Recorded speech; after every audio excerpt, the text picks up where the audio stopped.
Welcome to California Now, a podcast produced by Visit California. I'm Soterios Johnson. California is a one-of-a-kind place to hit the highway, and in this episode, we'll talk with three expert road trippers showcasing exactly why. First up is Amber Mamian of the blog Global Munchkins, who took a carload of kids on a Southern California getaway.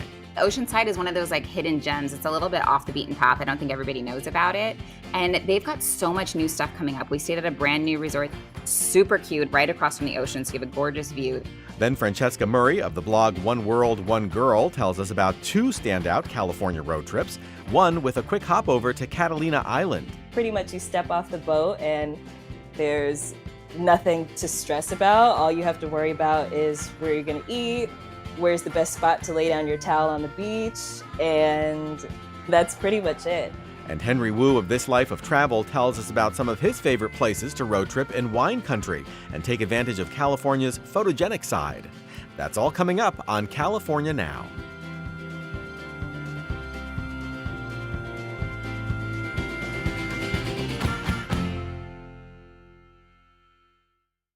Embarking on a family road trip can be a lot of fun, but when you have a big family, including small children, teens, and adults, crafting the perfect itinerary isn't always straightforward.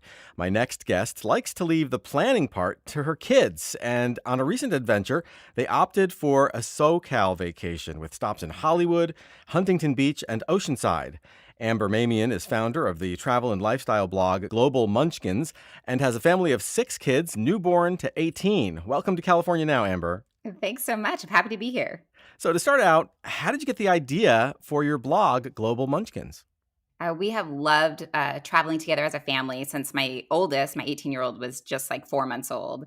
And so I think just, naturally we wanted to share. Friends would ask how we planned our trips. And after you tell the same story, over and over a few times, it just became easier to jot it all down in a blog, which started for family and friends and then kind of expanded from there. So when you have such a big family, how do you work out a plan, for a trip that makes everyone happy? I mean, you might have one kid who wants to play on the beach and another who wants to visit a museum, and you really, need to have buy-in from them to make the trip a success. How do you do it? Absolutely. I think that's almost the trickiest part about any vacation. I think any big family would say that, or any group travel situation. And what we do is a lot of the pre-planning. A lot goes into researching the trips. We get the kids involved. We have since they were probably around 7, 8 years old.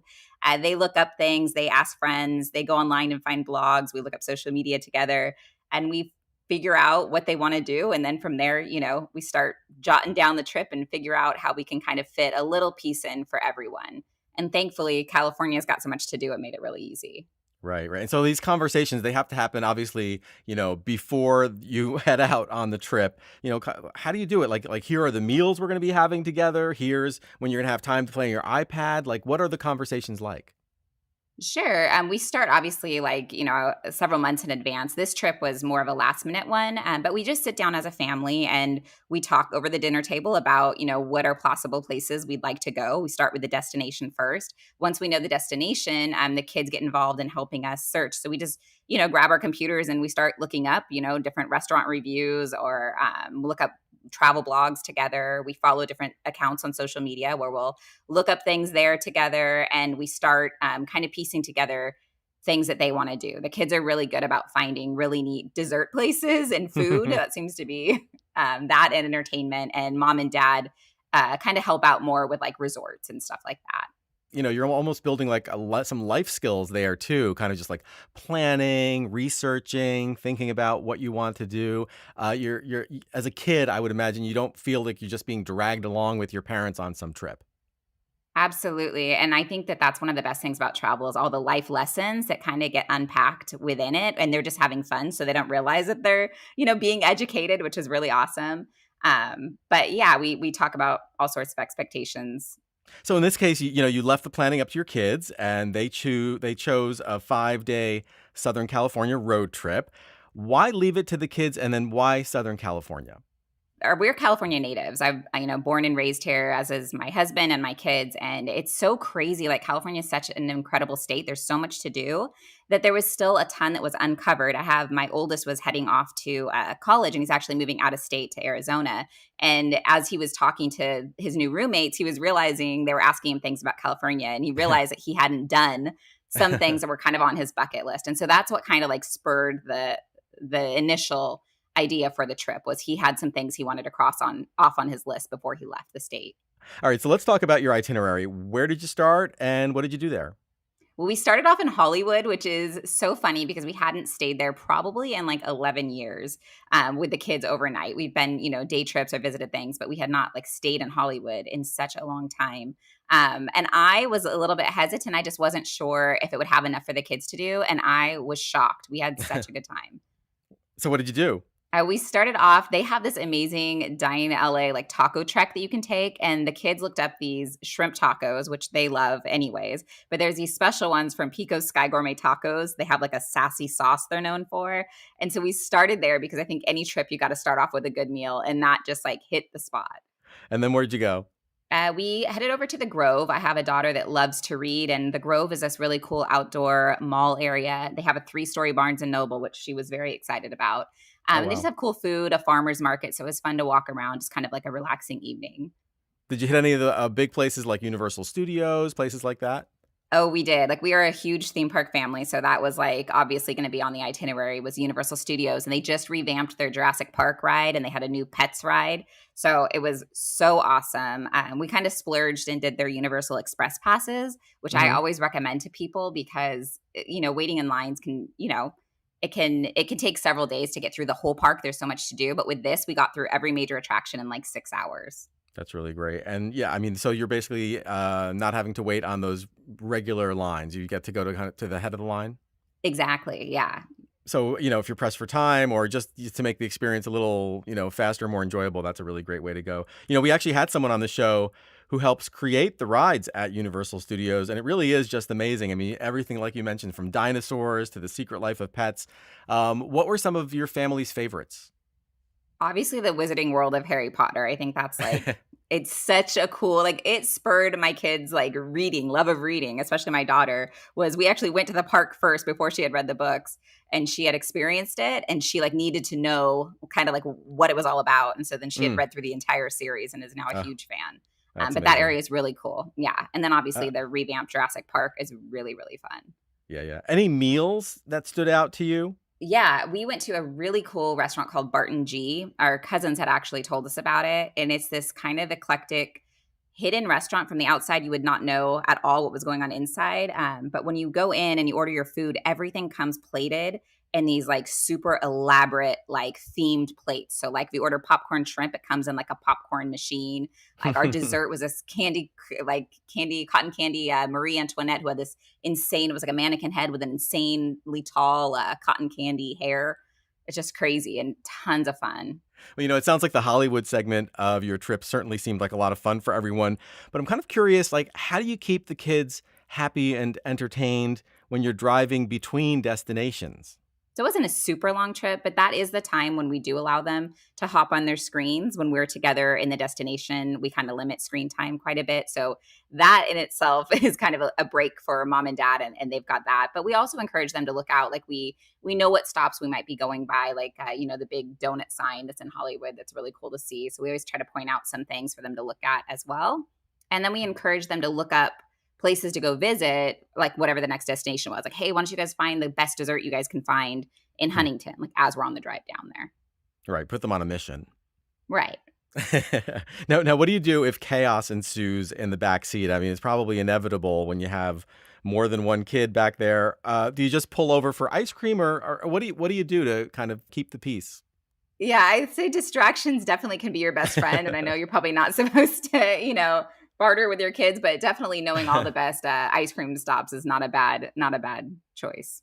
Right. And with 6 kids in tow, I imagine that it's vitally important to make sure everyone has used the bathroom before you get back on the road, right? Yes, absolutely. And on longer road trips, we definitely plan out like where a decent bathroom and food is, every couple hours, because it's just inevitable someone's going to have to use it. Any other travel tips for families on the move? No, I just think a lot of it goes into the pre-planning. I think that, and then just setting the right expectations with you and the kids, because with travel, anything can happen. So I think the idea that just to be flexible and understand and expect kind of the unexpected to happen, and just to remember that sometimes the best memories kind of happen during the mess or like in the chaos. Um, I think kind of like if you have your mindset right, then those little like hiccups, they don't mess you up as much. Right. Okay, so where did you go after Hollywood, and what were some of the highlights there? We went to Huntington Beach, which is a super great city for families. There's so much to do. We could have easily stayed a full week. We started off with a really fun Duffy boat, which are these little boats you can rent in the harbor. So we did that. We were able to like pack a lunch. So there's this cute little health bar called Jan's Health Bar. We grabbed sandwiches and stuff before we went. And that was just a really nice, again, like we always try to plan something pretty easy for like the arrival day because everybody's a little tired from the drive. Hmm. So it was just a nice way to kick things off. Did you get any time to just let the kids be kids, like maybe go splash in the water or something, or just hang out? We did, yeah. We stayed at a really cool resort called Waterfront Beach Hotel, which is directly across from the beach. So you have this gorgeous ocean view. And then they have multiple pools, including one with water slides. So we were able just to, kind of camp there for the day and just let them burn off steam and go down all the water slides and have fun in the pool. Tire them out a little bit. Exactly. And your final stop was down in San Diego County in Oceanside. Why'd you make that part of your journey? I think Oceanside is one of those like hidden gems. It's a little bit off the beaten path. I don't think everybody knows about it. And they've got so much new stuff coming up. We stayed at a brand new resort that just opened called the Seabird. Super cute. Again, right across from the ocean. So you have a gorgeous view. They had amazing service and it's in the location right by the pier. So there's like tons of little shops and restaurants, a bunch of brand new places that have opened up. And so it was just fun. It was kind of on our radar to check out. I know, SoCal is all about kind of like being outside and, being in nature and just doing outdoor activities. What did you get in on that front? Yeah, in Oceanside, like the older kids rented kayaks and paddle boards with their dad. And so they were able to see like seals and seabirds and sea lions. I know when we've been in Oceanside in the past, we've seen dolphins. So that was one of the things they did outside. And then they also have Surrey bike rentals down by the beach. There's like a huge path that goes all the way from I think like Oxnard to Coronado. So that's really fun to do. Did you guys enjoy any memorable bites in Oceanside? We did. They have some amazing restaurants in Oceanside. We got this amazing banana crunch French toast from the Beach Break Cafe that I think is like a must have. It's just elaborate and delicious and it will definitely fill you up and get you ready for your day. And there's also a really great pizza company called Privateer Coal Fired Pizza, which I highly recommend their Cassidy pie. It is like to die for. Sounds great. Were there any unexpected highlights? Well, yeah, actually, there was a surf museum. So my kids are not, my daughter likes museums, but the boys usually don't have patience for it. But the California Surf Museum was a huge hit with everybody. I was really pleasantly surprised. They have all these amazing historic boards that kind of take you through the history of surfing. They've got this whole bodyboard exhibit, which is really cool. And then, of course, the Bethany Hamilton, they had her like actual surfboard and bathing suit she wore. And the kids were, really excited to kind of check that out. Hmm. So generally speaking, how do you think the kids did on this trip? Did they behave? And, more importantly, did they have fun? They had a blast. They had so much fun, and it was really awesome to see that you could do all of that like right here in your own backyard. We had a blast, and they were very good. They were well behaved. So, And how about you, Amber? We can't forget about mom. I mean, did you enjoy yeah, yourself? I did. I did. I got in, some of my shopping. My daughters and I went over to. They had amazing shopping in Oceanside. They had this like Rising Co. coffee company with all of these really cute, like kind of handmade, smaller shop items that I loved. And I love food, and so we hit up some really amazing food, kind of the whole journey. Yeah, I think trips like these can be really kind of important bonding experiences for a family. And by having the kids be so engaged in the planning of it, I think it just makes it all that much more kind of special and, memorable. Absolutely. I totally agree. We're a big family. We're also an adopted family. So like family bonding is something that we really, try to consider. And I think travel is one of the best ways to do that. Like one of our favorite memories, I think, from this trip was actually a bonfire we did in Huntington. It was just so neat to kind of like reminisce about the things we had already done in Hollywood, what we were looking forward to doing in Oceanside. I don't know. It was like the perfect night. Mm. Well, Amber, before we wrap up, I have to ask, is there another California adventure in store for your family? What's on your radar? There absolutely is. So we have a trip planned actually with our cousins to do Oxnard, California. It's another beach area and kind of explore Santa Barbara because I have another kiddo that's going to be going to a university in the next couple years. And so he wanted to check out the schools up that way. That sounds like a lot of fun. Yeah. Amber, this has been really great. Thanks so much for joining us on California Now. Thanks so much for having me. Amber Mamian runs the Global Munchkins blog online at globalmunchkins.com and on Instagram at global_munchkins. As always, we'll have links to all the places we talked about on today's episode and lots more on our website, visitcalifornia.com/podcast. This is California Now.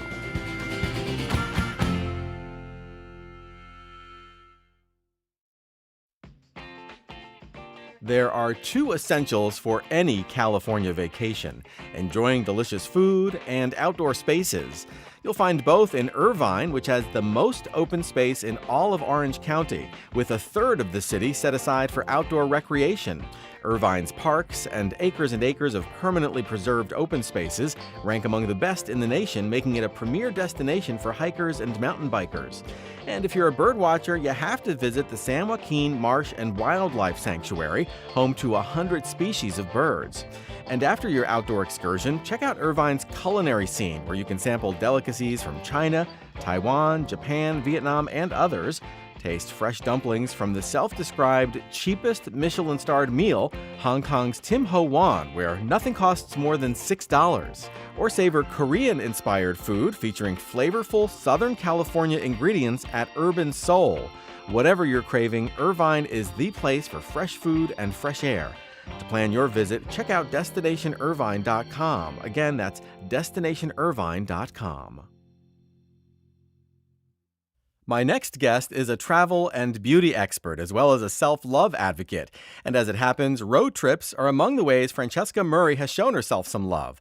She's here to tell us about a Southern California road trip she took, complete with a hop over to Catalina Island for a night, as well as a trip to the Central Coast to Big Sur and Monterey. Welcome to California Now, Francesca. Hi, thanks for having me. Sure. So to start, your blog is One Girl, One World. How did that get started? Yeah, so it started 7 going on 8 years ago now. I had studied abroad in college. I just have a love of travel. I have a really diverse background within my family. And it started with the goal of inspiring millennial women who look like me, who weren't often represented in the travel space, to get out there and to show them that if I could do it, then they could do it too. And since then, it's expanded to also include beauty and lifestyle tips, still for women who like to travel and who are on the go. And it's also, with the pandemic that's happened, also become a lot more domestic and focused on US travel, as opposed to having these long, far off adventures that we don't really have as much access to right now. Right. So you've kind of evolved over the years and also kind of adjusted to like the new reality right now. Yeah, exactly. So you decided to recently take a 5-day mini road trip, not far from Los Angeles, where you were born and raised. What inspired that? Again, just a desire to kind of get to know my home state a little more. I noticed that when I travel, for example, if I go to France or if I go to Italy, they come to the US and they do all of California in like 14 days. And so they're like, have you been there? Have you been to Big Sur? Have you been to Catalina Island? And I'm like, no, later. I live in the state. I have time. Right. And actually, I guess the moment came where I finally had the time. And so I was like, you know what? Let's just go for it and start seeing more of California. And it's been amazing, honestly. I'm like blown away, and I feel so grateful to be here and have access to these places anytime. Yeah, I think a lot of people are in the same kind of mindset sometimes where, like, when something's kind of right in your backyard, you take it for granted. You don't realize that it's like you've got all these like amazing world-class places so nearby. You figure, oh, I'll get them later. Hmm. But, the pandemic kind of like, put a little fire under you, say like, you know what, I'm going to do it now. And I think that's a really great thing to do because, time does pass and you want to be able to experience these things. Right. And now that I've done them, it's like, okay, great. If I want to have like a solo self-care getaway, I don't necessarily have to go all the way to Bali or go down to Mexico. I can actually just book a weekend and drive up to Big Sur. I can go down to Laguna Beach, which is only about 45 minutes to an hour and just have like a complete getaway. And it really feels like you're somewhere else. So that's been cool for me. Yeah, so let's talk about your trip. So you started in Laguna Beach. What did you do there? So I stayed at the Surf and Sand Resort. It's a really beautiful resort. The staff is so friendly. I've always, I'll be honest, been a little bit hesitant going to different luxury properties because I've been afraid that I wouldn't feel welcome or that it would be just a little bit stuffy. But this resort is amazing. They're so kind, so welcoming. And I believe all of the rooms, at least the room that I stayed at, is oceanfront. And so you have these beautiful views of Laguna, and the water is just so clear and so blue. And it's Hmm. like the waves are crashing and it's so relaxing. So we stayed there and actually ended up spending a lot of the time there. I also went to the spa and had a little treatment at their spa there, had dinner there, and just kind of chilled and enjoyed Laguna Beach. It's a pretty chill little town. Yeah, it's a very pleasant artsy kind of community. The beach is right there. It's a lovely place to kind of, like you did, just like hunker down for a couple days and just, do that spa thing. Yeah, that was the perfect self-care getaway. I think something I would definitely do again in the future. What about memorable bites in Laguna Beach? You know what? It's so there's an Earth Cafe which is pretty known in LA. But the great thing about the location in Laguna Beach is it's like right across the street from the beach. And so you can kind of feel the ocean breeze as you're out on the patio. You can take your food to go and just walk down, or you can hang out there. I really enjoyed that experience. And then there's a pizza place. It's called Gina's Pizza. And also they have a view of the sea, like from their patio, which is amazing. A pizza place with a view, a ocean Right. view. Yeah. Doesn't get much better than that, in my Yeah. opinion. Yeah, exactly, exactly. And now you also took the ferry over to Catalina on this trip, right? So was it easy to get there? It was pretty easy to get there. It was about an hour, maybe less. And you just hop on, and it's the ride itself is really nice too. It's like an activity in itself because you can bird watch, and if you're lucky, you can see dolphins, and you can get some great photos of the Long Beach Harbor and the lighthouse if you're into photography, Hmm. from the vantage point of the boat. So that was cool for me. I got some nice photos on the way over. Yeah, Catalina looks so beautiful. I haven't been yet, but it's on my list of places to go. I saw one of your pictures from Catalina, and the views just look spectacular. I mean, with hills overlooking turquoise water, full of boats. It almost looks like you're like on the Amalfi Coast or something. It's like you're in another country. Yes, the views. That was, I think, my favorite part about visiting. And Italy is one of my favorite countries, and I've been several times. And it was kind of painful that for the past 2 years, I couldn't really get back over there. But being on Catalina Island really gave me that feeling like I was back in Capri or Positano, or like one of Hmm. those places with just sweeping views with the mountains and the houses nestled at the bay. It was really nice. Even though it's so close to LA, it just has this like completely different vibe. What is it like? It does. And that was fascinating to me because, like I said, it's less than an hour away by boat. But I've met a few people that hadn't even really been to LA. And so they were asking me questions about what it's like in the big city. And I was so curious what it's like to live and grow up in such a small island. I mean, a lot of them, to get around, they use a golf cart Hmm. Hmm. as their mode of transportation. And I thought it was cool though. And the people were very down to earth. For example, we were walking, trying to find a restaurant, and someone pulled over and offered us a ride in his golf cart. And so we just like hitched a ride on the back, and he dropped us off. And yeah, I like the vibe. The people are very friendly and down to earth, and it's very different. Yeah, that's great. So, I know that eating and drinking and relaxing tend to be the top activities on Catalina. How did you do in those three categories? So the food was delicious. If you do go to Catalina Island, I highly recommend checking out the Blue Water Grill. Hmm. It's oceanfront, and the food is really good.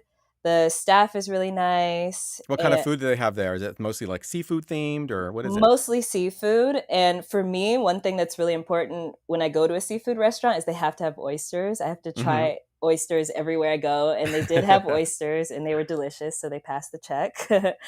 um, and what else did we have that was memorable? We had this not avocado, artichoke dip that was mixed with crab, and Hmm. it was unique. I hadn't seen that on a menu before, and it was really good. Oh, that sounds delicious. How about relaxing? The whole experience of just being on Catalina Island is relaxing. So there isn't really much effort to be made to relax when you're there. It's pretty much you step off the boat and there are no route cars, there's no traffic, there's nothing to stress about. All you have to worry about is where you're going to eat, where's the best spot to lay down your towel on the beach, and and that's pretty much it. So It sounds pretty much perfect, actually, it is, I if you would want to say. relax. Yeah. Yeah, yeah. And your Southern California nearcation ended in Long Beach. Where should I go when I'm there? Ooh, Long Beach. So Long Beach was interesting because I've been several times, like so many times in my life, and I still somehow managed to have an entire itinerary of things that I had never experienced. For example, there's a gondola. You can do a Hmm. gondola cruise there in Naples, not to be confused with Naples in Italy, although it is, I think, supposed to be fashioned after Venice, Italy. I'm not sure how it got the name Naples, but that's what it's Right. called. So are there canals there that you're going through? Is it a canal kind of thing with gondolas? Yeah, exactly. There are Interesting. canals, and you can hire a gondola, and they'll take you for a tour for an hour. And the guys, they have like their Italian name. Like my gondolier, his name was Giovanni. I think his real name was John or something, but he had an Italian name.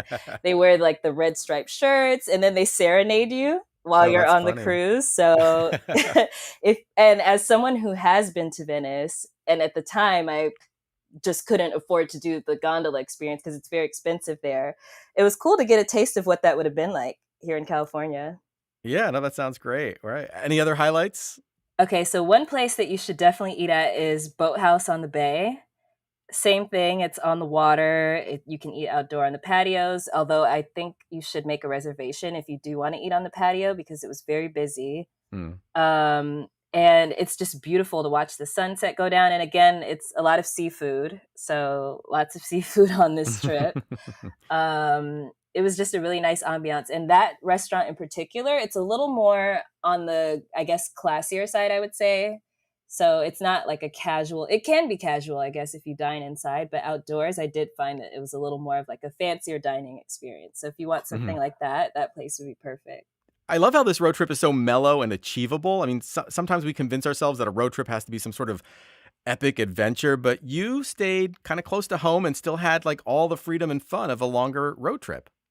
Right, exactly. I appreciated that about the trip too because I like to have grand adventures, but for me I'm kind of different when it comes to road trips. I actually kind of like to get from point A to point B and then explore and enjoy when I'm actually in the destination versus going on this like multi-day stop randomly type of experience. So it was good for me to see that you can actually do both and still feel like you had an adventure without Right. tiring yourself out on the way to Yeah. get there.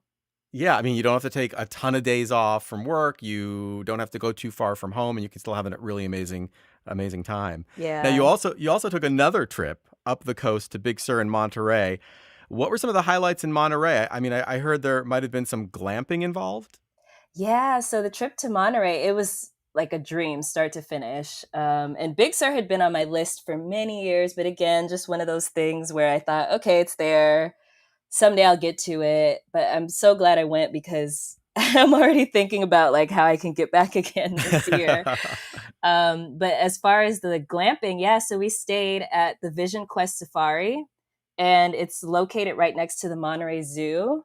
And it's a really cool experience, especially if you're into animals, because you're right there. And then in the morning, they have an opportunity to feed the elephant that lives on site Hmm. if you stay there. Oh, And that's interesting. yeah, and for girls like me who aren't necessarily into like roughing it too much, but still like to be in nature, it was perfect because it is a tent, but it has a bed. They had what do you call those things? Like blanket warmers on the bed. It has Hmm. a bathroom, shower, full facilities, so it was comfortable, but still had the feeling of being like out in nature, which was nice.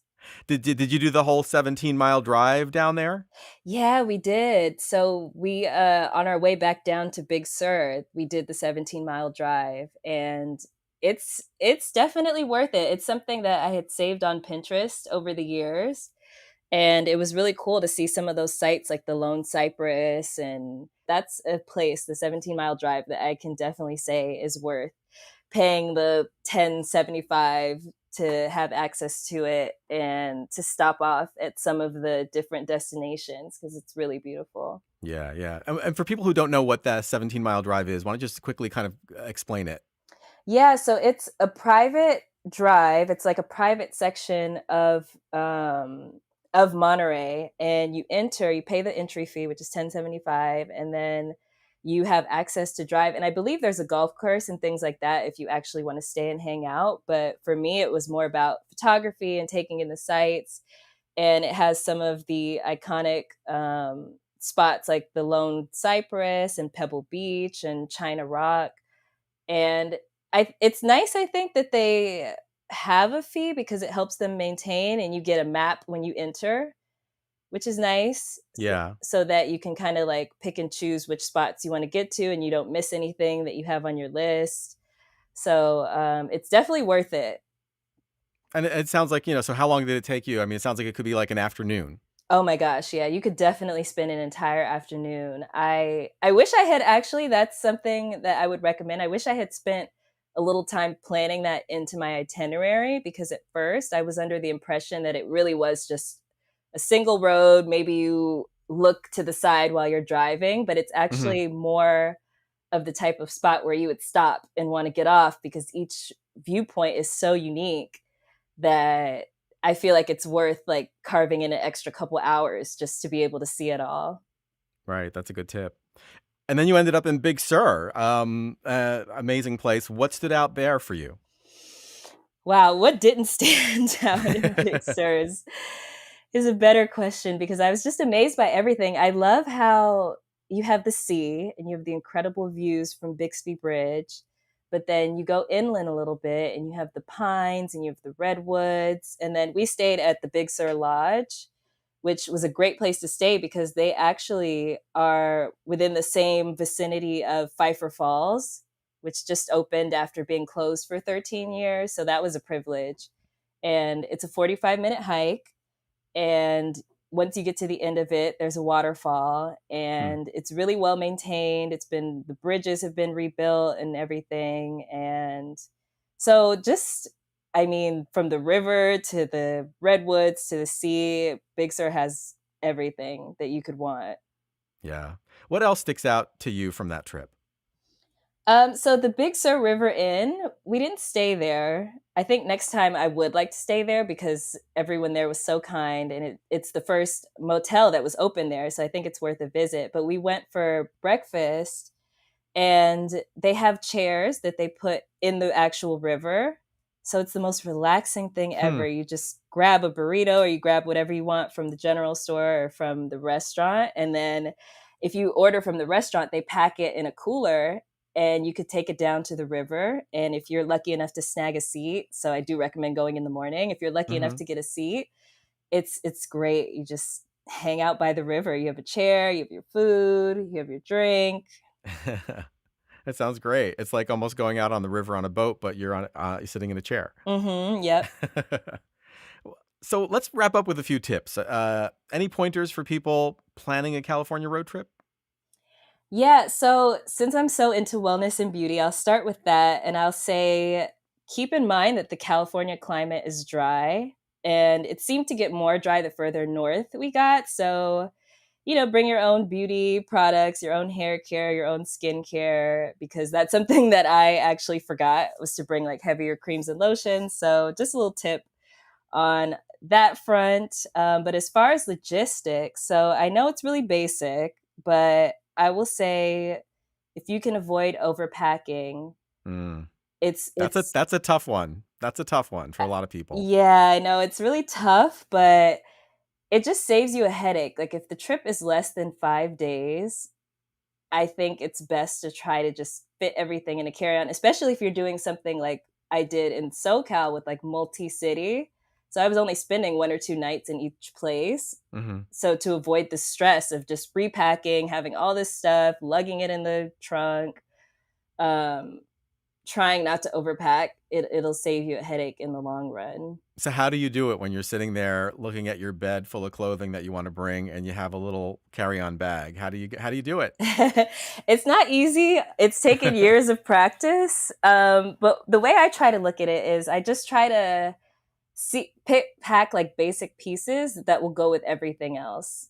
So, and also I try to pack like neutral colors so that your pieces go together. And the one thing that's helped me stop overpacking is that I've realized when I do travel, when you overpack, you only end up using like half of what you bring.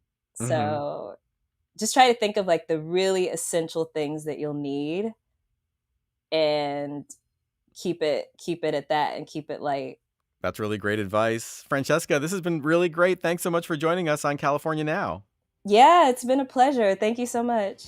Francesca Murray is a travel and beauty expert based in Los Angeles, online at onegirl-oneworld.com. That's with the ones spelled out. Same goes for Instagram, One Girl, One World, which has the girl spelled GRL. As always, we'll have links to all the places we talked about on today's episode and lots more on our website.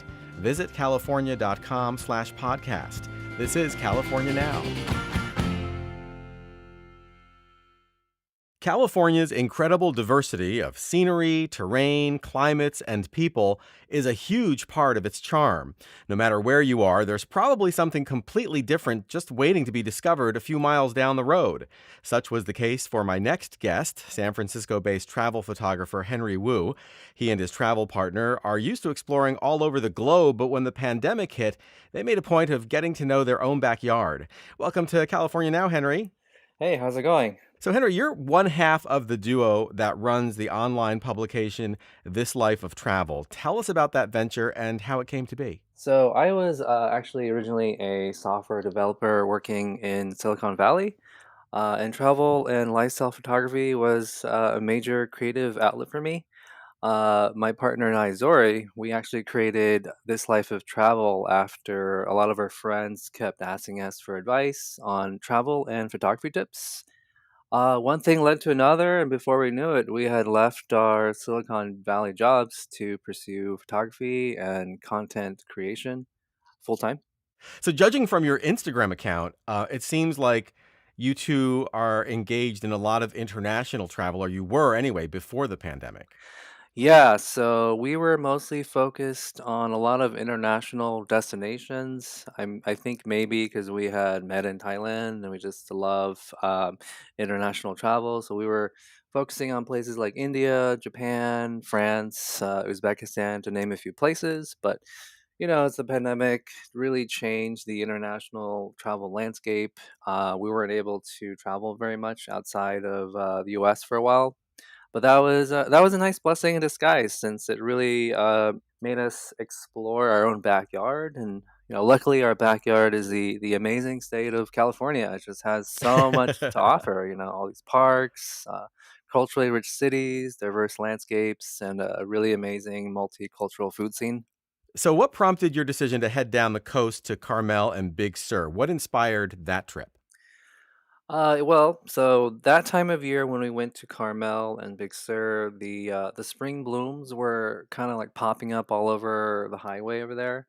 So we decided that we would just take a drive down and check out all the color that was everywhere. And we've actually been to Big Sur and Carmel many times, but it never really gets old because the coastline is just so beautiful. And the funny thing is, if you go to Big Sur and you do that Big Sur road trip, it might actually ruin any other coastline trip you take because like whenever we go anywhere, it's especially if it's a coastline involved, we compare it to Big Sur and usually Big Sur wins. How long were you planning to spend on this getaway? We did about 5 nights on this trip, but it's totally doable in one weekend. Were there any must-see spots on your itinerary? I'd say right after about Pedro Point, Devil's Slide area, if you're driving from San Francisco, that's when like the oohing and the eyeing will start. I'd say I was a couple favorite stops along the way to Carmel. The Hmm. Seal Cove Cypress Tree Tunnel.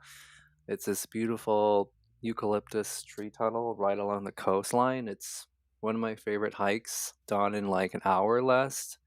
Um, Also, the J.W. Fitzgerald Marine Reserve, which is right next to that. It's a 3 mile long tide pool full of marine life.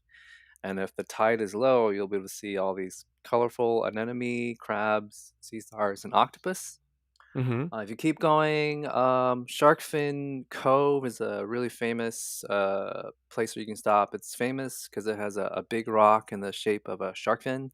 It's a little secluded. It's really pretty. The trail down's a little bit slippery and steep, but if you don't mind getting your hands a little dirty and you have grippy shoes, it's really worth it. Now, of course, nowadays every listener out there has a camera in their pocket, and most of them have Instagram accounts too. So, what advice do you have for novice photographers who want to capture great photos of their travels? I have a Nikon Z6 and an iPhone 12 with me most of the time, but my advice is you don't always need like a big fancy camera to take nice photos. Like the smartphones nowadays are the cameras have progressed so much. And actually, some of my best photos have been taken with my iPhone. So I would say bring a microfiber cloth with you to wipe off the smudges on your iPhone lenses because usually your hands are in your pocket and you're smudging the lenses with your fingerprints, which Hmm. might cause like smudgy photos. Also, I would recommend if you can take your photos at like magic hour, like right at sunset or right before sunset, or if it's cloudy, those are perfect. What I try to avoid is taking photos in super harsh direct sunlight because it causes a bit of contrast.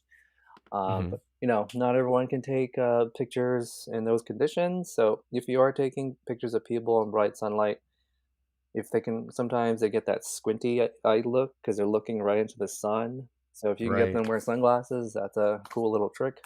Yeah, it's always hard to kind of get good photos in direct sunlight. So maybe find like a shady spot or something like that. So yeah, so trying to get around those little challenges. So along your road trip, where did you stay along the way, and how was it? So in Carmel, I actually stayed at this hotel called Hofs's House, and I was staying there because they were doing a artist in residence with a local artist called Marie Claire, and she's famous for the Carmel by the Sea mural. It's like this really colorful clamshell. You can look it up on Instagram. It's Insta famous. So she was doing Hmm. she's painting a bunch of the rooms there with her own personal touch and painting some murals there.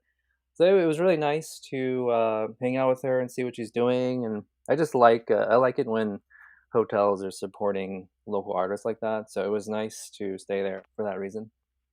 Right. Yeah. Were there any food highlights? Yes, we loved passion fish, which is in Monterey. I recommend the buttermilk biscuit, and you should order Hmm. two because you won't want to share it. The scallops and the halibut. And for brunch, I recommend Stationery. It's a local spot. The chilaquiles, potato pancake, and the chai latte are the things I would recommend. Okay. Was there anything on the trip that surprised you? I would say I was a little surprised at how cold it got at night. So if you're gonna go, I would bring layers because even if it's like very warm during the day, once the sun sets, it gets really windy and cold.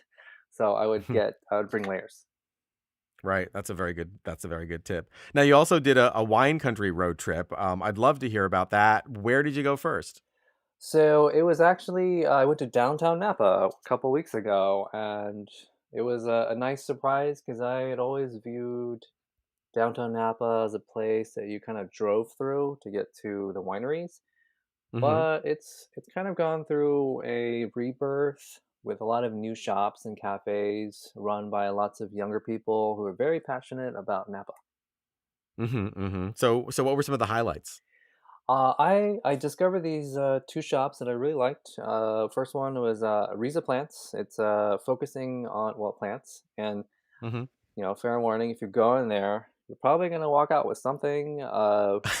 We ended up buying a spotted begonia. It's this wacky plant. It's got all these like polka dots all over the leaves. It reminds me of a Kusama art piece.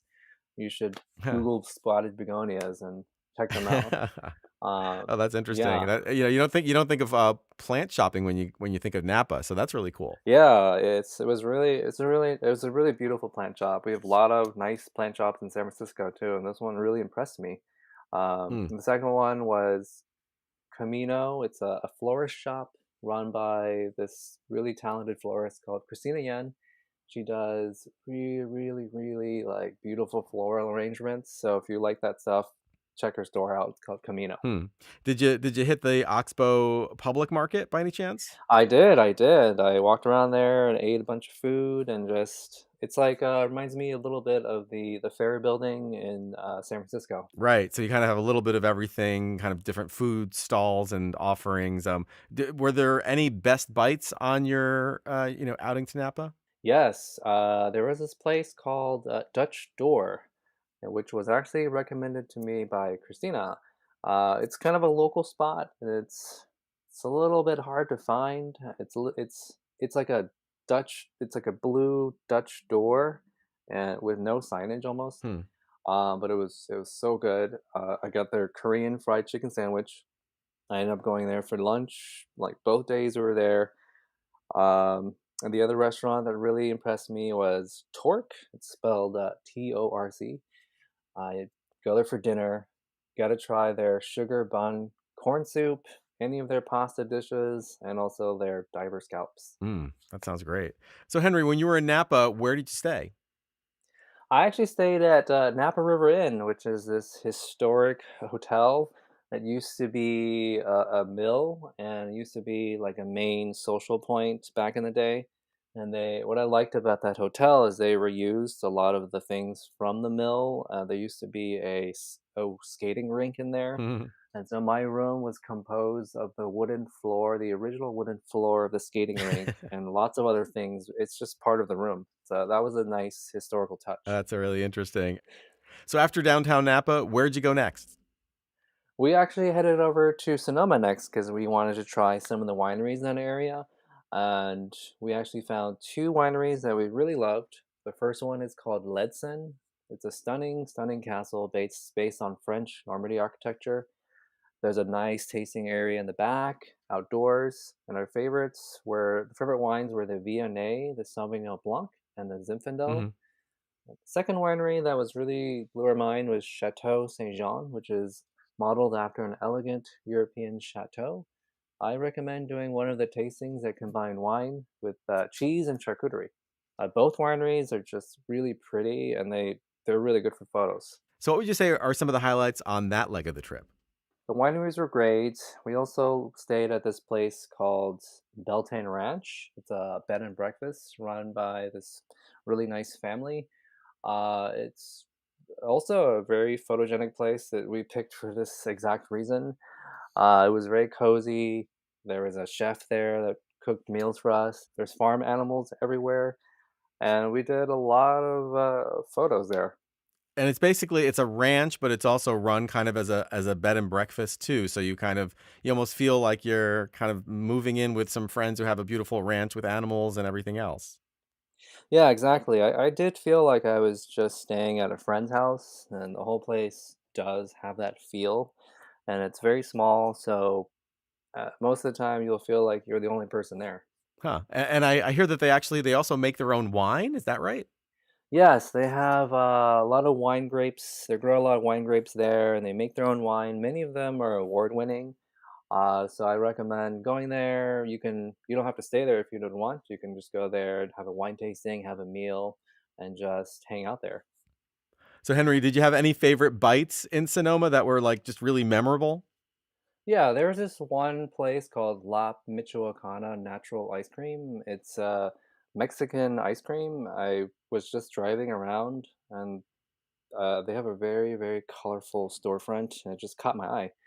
So I stopped by and they have these ice cream bars and they are so good. I would recommend anyone who's driving by that area to stop there. I always stop there if I'm in Sonoma.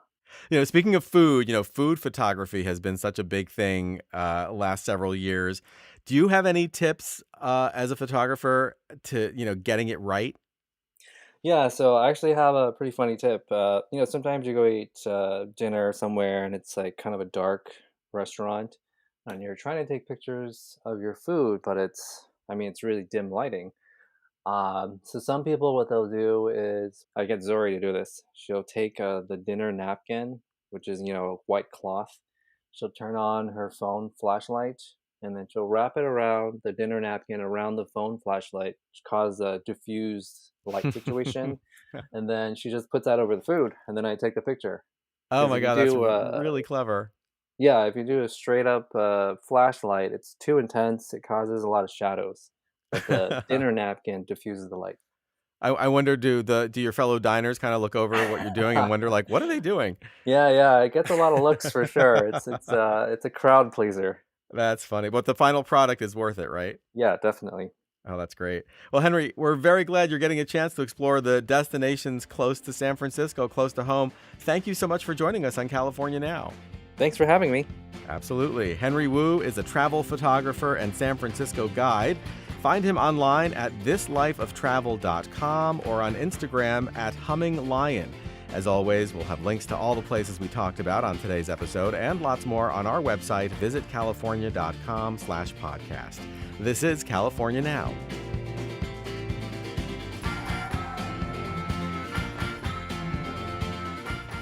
Thank you for listening to California Now. We hope you enjoyed this episode and to get a chance to hit the road soon. This podcast is produced by Visit California. I'm your host, Soterios Johnson. You can find our show on Spotify, iTunes, Stitcher, or wherever you get your podcasts. Please subscribe, and please check our website. It's visitcalifornia.com.